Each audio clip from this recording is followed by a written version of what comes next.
Naku, usapang medical pa rin tayo mga ka-MB, ano? Dahil, pusa at rabies explained na daw. Yes, alamin natin yan sa Fact na Fact.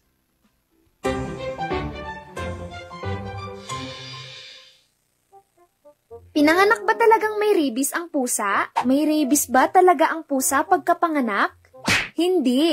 Ayon sa World Health Organization, hindi namamana ang rabies kung hindi pa nakagat o nalawayan ng rabid animal ang kuting.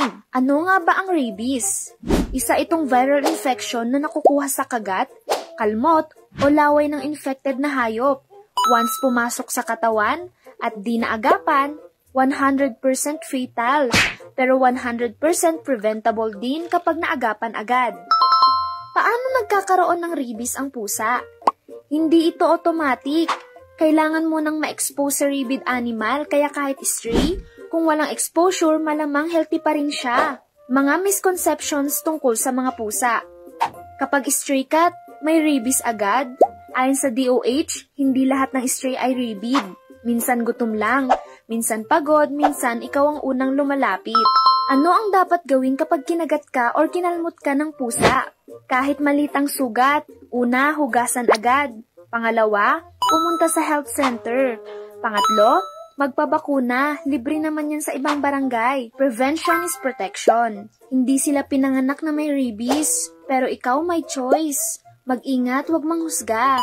Stop the chismis, not the pusa. At kung nakalmot ka, magpaturok ka kaagad.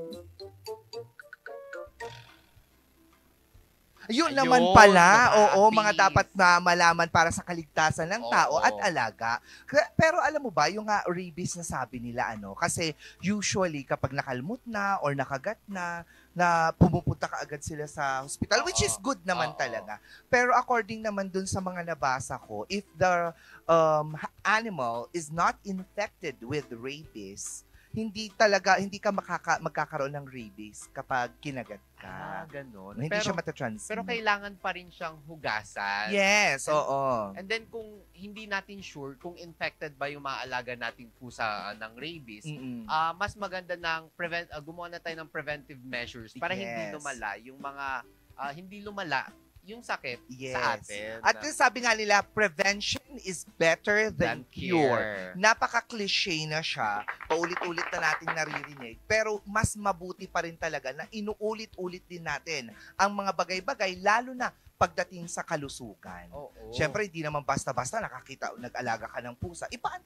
Ipa-anti-rabies mo yan. Tapos hindi natin maging responsible. Hindi lang as a parent nung alaga natin. Kasi pangangalaga na natin yon. So, it's a responsibility na paturukan na yung ating mga alaga ng anti-rabies. Kaya nga yung ex ko nung pinaturukan ko, hayop eh.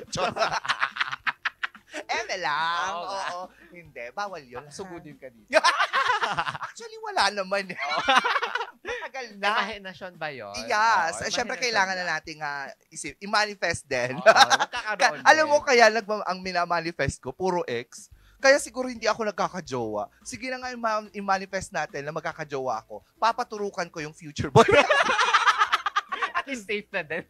Diba? Para wala lang hawa ng cheating. Wow! Matino na siya. Really nga naman talaga yan.